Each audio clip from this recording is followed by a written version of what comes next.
just busting out to try to get their businesses restarted after such a prolonged closure. And even though this is over 100 miles from Olympia, it's something I feel very intensely, because these people are not only salt of the earth, they have a justifiable desire to get back to their lives and help restart the economy. And we are very interested in working with leadership here in the valley to allow that to happen in a way that really makes sense. So that's our number one goal that we want to figure out a way to achieve. But we also know that simultaneously we have to do this in a way that will beat this virus down rather than let this virus eat us up. And unless we change some of the things we're doing, this virus is on a rampage, unfortunately, in this beautiful valley. And it's very painful for me to say that, because I have a lot of friends here, and I know that they are exposed, as everyone else is in the valley, to this very deadly virus. I'll just give you a sense on this, what I mean by this. And it's hard to talk about this on such a beautiful day, to think that we have this invisible threat that is raging in the valley. But it is a scientific fact. And so I just want to share with you, because we have been watching this very intensely. We look at the numbers virtually every day in the state, and particularly the Yakima Valley, because right now the valley is unfortunately the epicenter of this earthquake of this virus.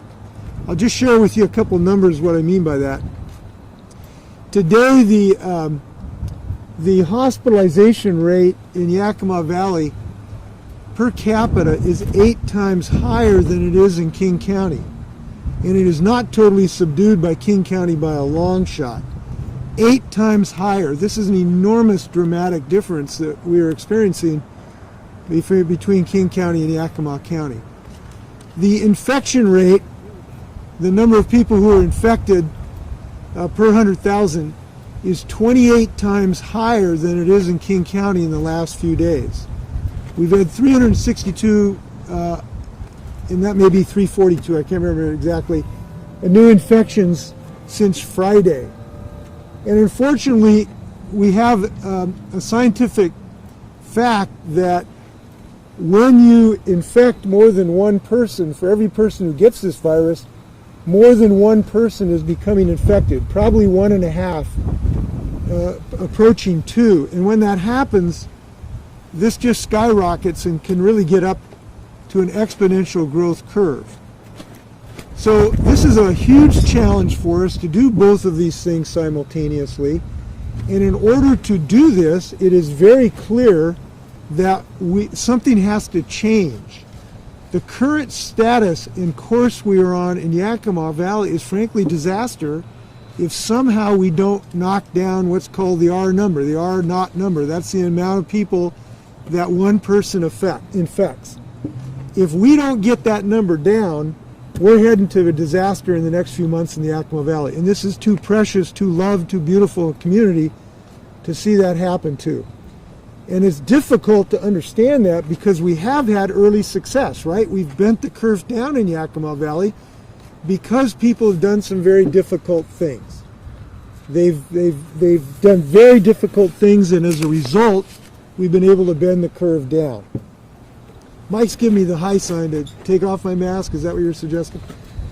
He says he can't hear me, so I'm going to have to take this off since we are socially distancing and we are outside.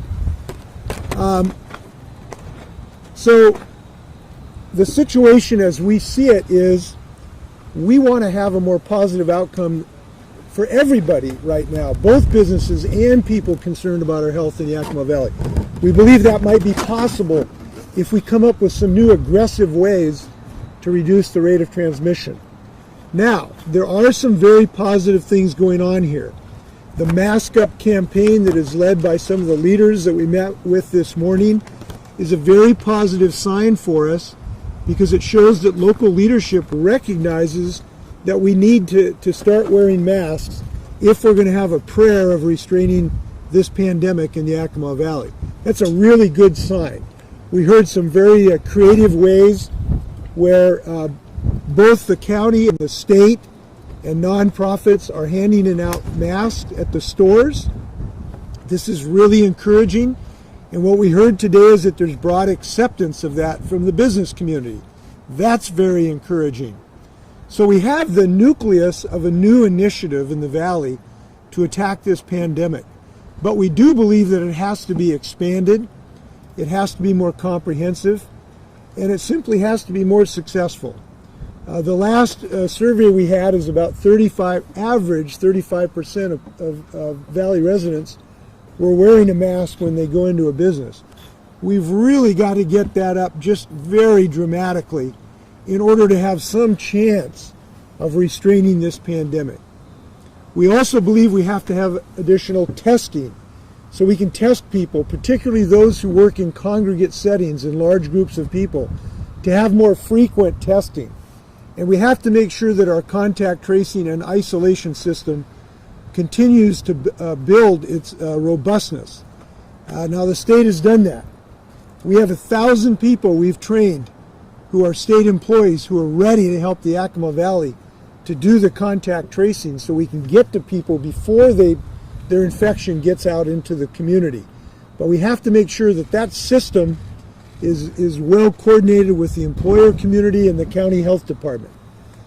So what we've learned today is that we have an intense desire to reopen, we have an intense commitment to beat this pandemic, and we have the nucleus of an initiative that will be able to do that.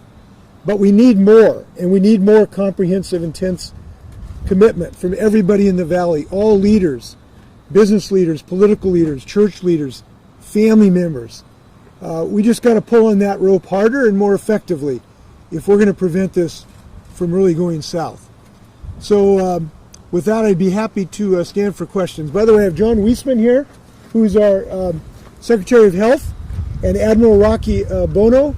Where's Rocky? Rocky, who has been instrumental in directing our hospital assessment. I will be meeting after this scrum with leaders of the medical community and then leaders of the business community at the end of our day before we return. Happy to stand for questions. Governor Inslee, a key colleague and myself were in an orchard this morning, and the orchard owner was having no complaints in a sense with all of the regulations, was happy to comply, understands the needs, there's no pushback on the efficacy. However, the costs have been enormous in this orchard, which has been in business for 80 years. The owner says he's facing an existential threat. They're not yet eligible for some USDA relief, the specifics of which I don't quite fully understand at the moment. Are you lobbying at the federal level for the fruit growers in this region to get any kind of cost reimbursement for the pretty onerous and emergency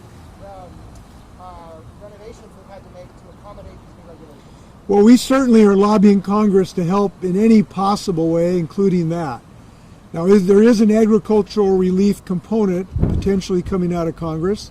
There is also the PPP program that is still open for application. Now, it is not in the $100 million range, but we encourage any business, including orchardists, to look at the PPP plan to see if they may be able to access some federal assistance through that. Yeah, and so that they should maximize that. We have been happy that we've been able to distribute several $100,000 to 42 businesses in the Valley to help them. Relatively small grants, but we've been happy to do that.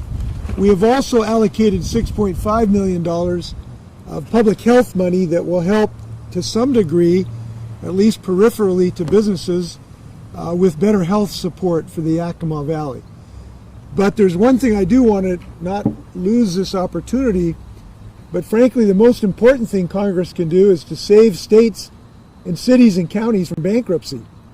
And that's what we all kind of face now, hopefully not bankruptcy, because we'll find some way to resolve it. But our state has a $6 to $8 billion shortfall in revenues that we're facing because of the reduction of economic growth. And the House has acted. The U.S. House has stood up and taken action to help states. The Senate has refused to do so.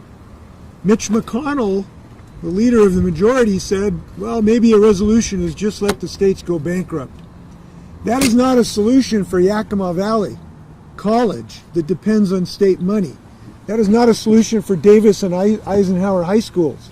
They depend on state money for their survival. And to let the states just go bankrupt is not a solution to this crisis. So we're hopeful that the majority party in the Senate will help move to help states. Next to the Yakima Herald and Yeah. Can you repeat the question for the... You bet. Thank you. I wanted to ask about the testing component. Obviously, you mentioned control settings. One of those settings would be a fruit packing house or possibly the orchard. Right. Do you guys have a plan similar to nursing care facilities where you'd be doing mass testing at these facilities? The question was about testing in congregated settings like fruit warehouses and the like. We are developing this because we believe we have to increase significantly the testing that is going on in all of our congregated facilities, not just fruit facilities, but manufacturing centers and the like. I'll be meeting with some of the business community to talk about this afternoon. This may involve some new state requirements for a regime of testing on a more regular basis at an earlier basis so we can catch these outbreaks before we get 100 people that are infected. It may involve a new educational effort with the workforce about the importance of staying home to make sure that the workforce understands that they have access to assistance so that when they get symptoms they need to stay home, and we think an educational component could be helpful. So the answer is we are developing that.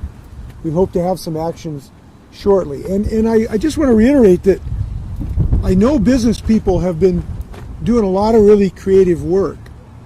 And I know citizens have been doing a lot of creative work. But the fact of the matter is we just have to up our game. Our current game is not on the winning column. And all of us just got to figure out a way of what we're going to do to up our commitment to this effort. Because the only alternative is a very significant increase in this disease, and that is clear. We work with a group called the Institute for Disease Modeling, and they're some of the best in the business. And every week they show us what the curve will look like if something doesn't change. And for Yakima Valley, it is terrifying because that curve just goes up just as dramatically as it was in March. And that's scary. So even though we're all doing a lot, we just got to do more and maybe a little smarter, and that includes some of the testing regime.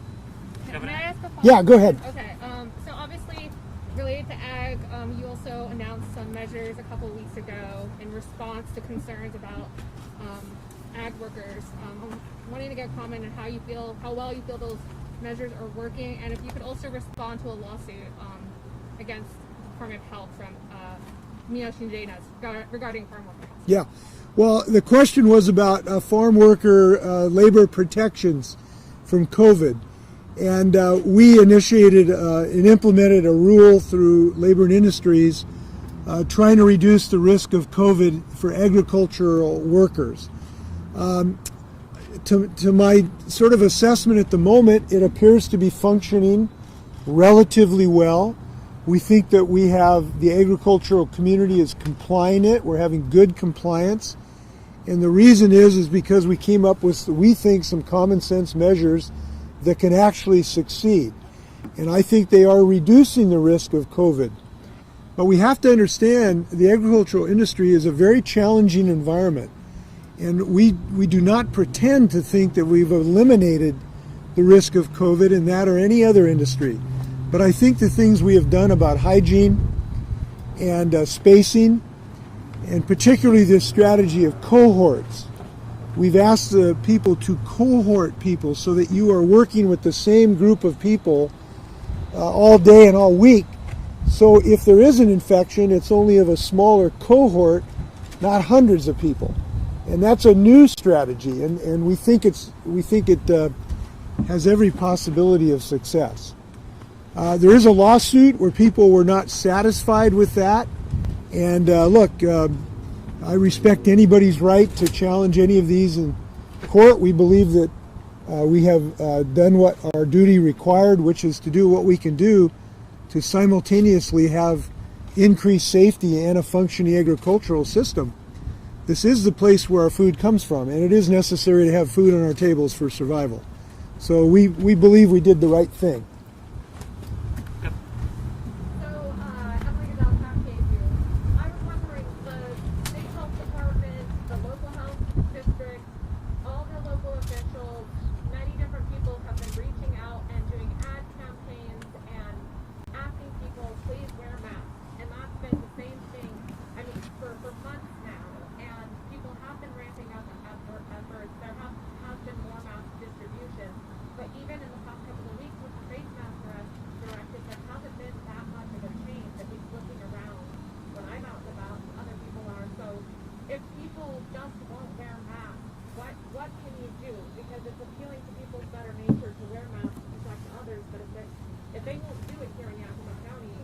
there anything that you can do? Yes, we can just talk to the community and provide information to the community.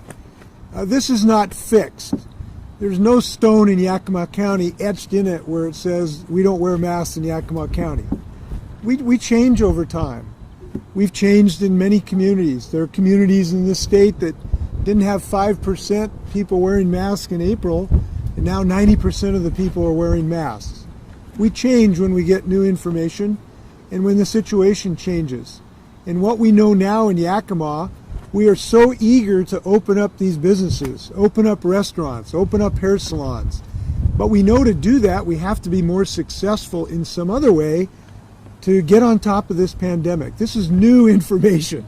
So what we're hopeful for as people think about it and realize if we're going to reopen Yakima County, we got to wear masks. It's just pretty simple. And we think that is changing. We've seen an increasing number recently. And there will be a very concerted sharing of information from the medical community in the Mask Up campaign being led by some of your county officials and your mayors. Doctors will now be on television sharing information about this. And we think it's kind of like, cigarettes or seat belts. Behavior has changed. We didn't used to wear seat belts, but now we do in Yakima. And so I think that we should have confidence in our ability to do that. I actually do have confidence. In the last few days in our conversations, I've been impressed with the commitment of the local leaders to help in this regard. Now, there may also be help that we can provide, which are some requirements. The state can issue orders and executive orders that do require certain activities. And, we'll have to give some consideration to that after our meetings today. A quick follow-up. Yeah. Really quickly. With an executive order like that, say if one was issued for Yakima County, with that, is that, just a recommendation, or is it something that is actually carries with it punishment for something like not wearing a mask? Well, it could be either, or it could be both. And I want to reiterate on this issue, look, we have had massive compliance with our orders so far. It has been really impressive to me that 98% of folks have attempted to follow the orders. It's been a very unified effort. We've had a couple businesses around the state that didn't want to comply. We've written them a letter and they've come into compliance by and large. There's only a couple of folks that have been kind of hard-headed on it. So there's been really massive compliance. We're really happy about that. So if we did have to issue an order that actually is binding on people, we really should not have to have any sanction or punishment. People largely come into compliance, so we're really happy about that. Yeah, I'm just going to go around the horn here. Yeah, go ahead. Yeah, we are way far off from the benchmark that has been set. Right. As you mentioned, we have to improve these numbers dramatically. Well, if we don't improve these numbers dramatically, how long can we last staying shut down? Is this something that's going to be indefinite until these numbers improve? So we want to reopen Yakima Valley. We know how painful and difficult this is for so many people. We believe that there's a possibility that if we get a very concerted effort, a very intentional effort, one that vast numbers of Yakima citizens buy into, we ought to be able to do smart things to give us a really good shot of bending this curve down, potentially while we are opening some of these businesses.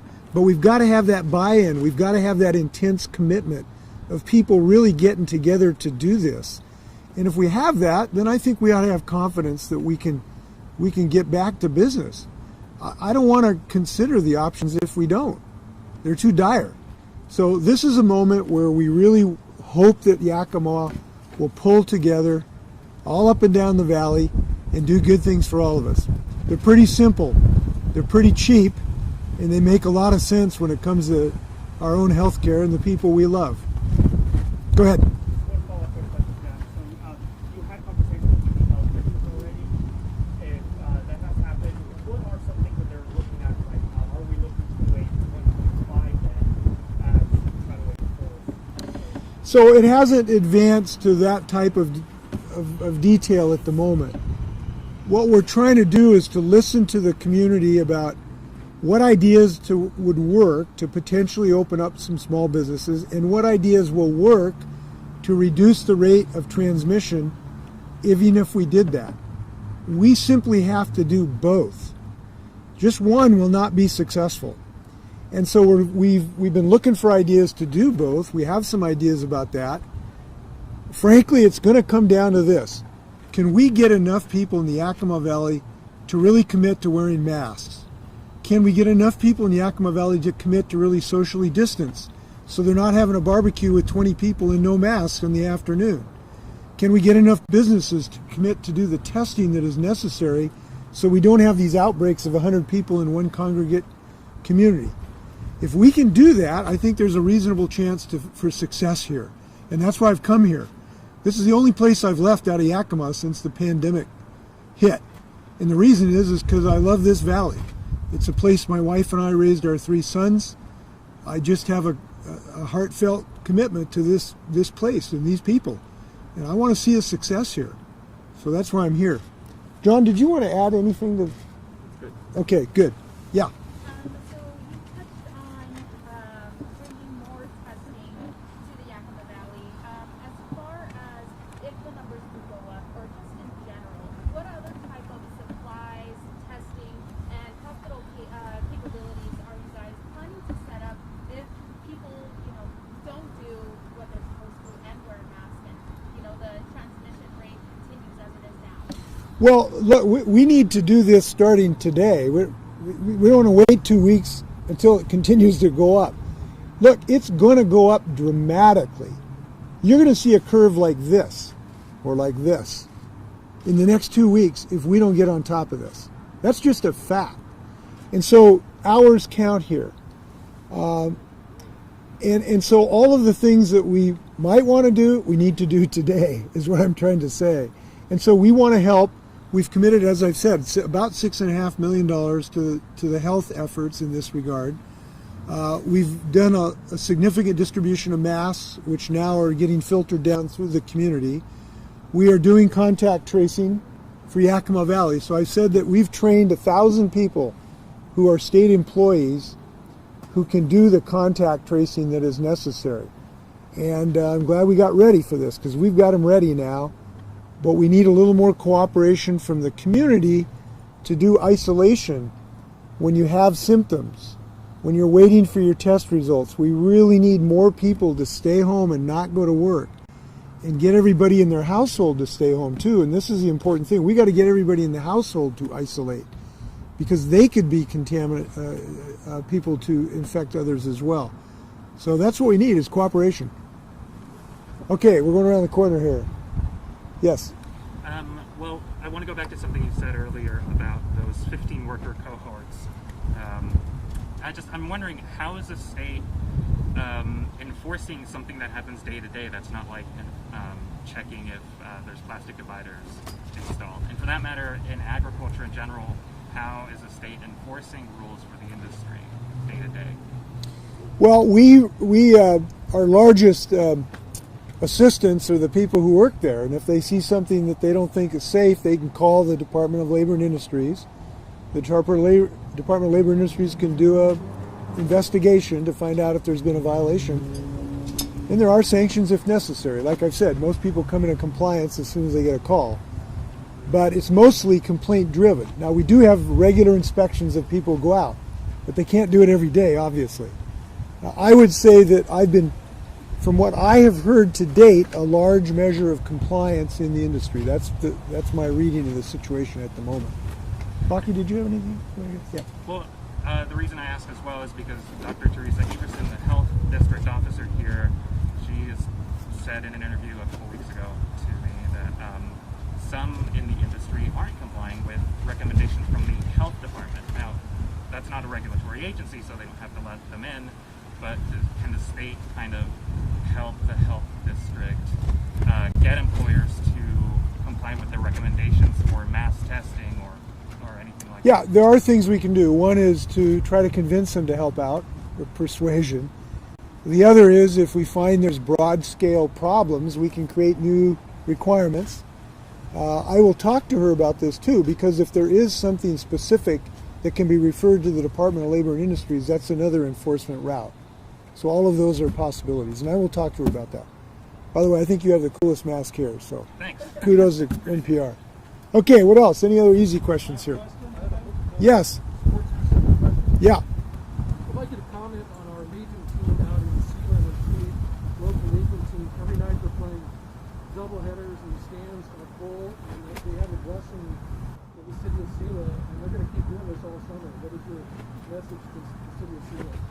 I love Sela. It's where I raised my 3 kids. I really care about the people. And I think that if we're going to care about our families, we're going to do smart things. And right now, large groups of people who are not socially distanced and not wearing masks are a danger to our loved ones. They're a danger to our kids, who can then get it and then pass it on to their grandparents. And I want to see everybody in Sela have a happy summer where they live through it. And we had 342 people get infected in this valley in the last 4 days. And to think that we would expose our loved ones to unnecessary loss of life, I don't think we should accept that. So thanks for the tip. I hope local leaders will exercise leadership in their communities. Because if we're going to get through this, we're going to get through this together. And that means some common sense measures. Yeah. One more. Yeah, go ahead. So, going to Sela, Sela at one point put out a proclamation saying that they would not be, that their police officers and their public officials would not that they would not comply with the order, but that they would not be enforcing the order. And I was wondering if there was ever any resolution with them, or if you guys had come to an agreement on that. No, there's no agreement. The fortunate thing is I'm told that many, many business people in Sela are following this order because they know it's both the right thing to do and it's the healthy thing to do. And frankly, it's the moral thing to do so they don't put people at risk. And a lot of people are doing that in Sela. I'll give you one encouraging sign. I talked to somebody who lives in Sela, a friend of mine, night before last. She said that a couple weeks ago, only about 1/3 of people at the Red Apple Market were wearing a mask. And yesterday, about 90% of people in Red Apple Market were wearing a mask. And I think that is the upward curve that we are on. And it's in part because a lot of people are encouraging the community to help out. The mayor of Sela was here today and said that she is now encouraging people to wear masks. That is an encouraging thing. So we need to keep up that community spirit. We all are in this together. I just want to thank you. I hope you will keep yourselves healthy as well. We're all leaders on this, and I'm glad to see you wearing masks today. And I only took mine off because of the First Amendment. And thank you for being here. Please, wash your hands. Thank you.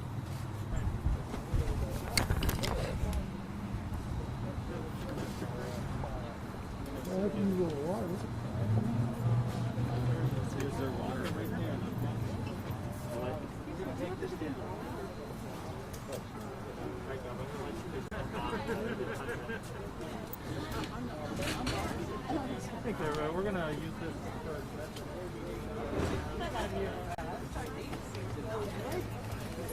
Andy Lee. That's you. Yeah.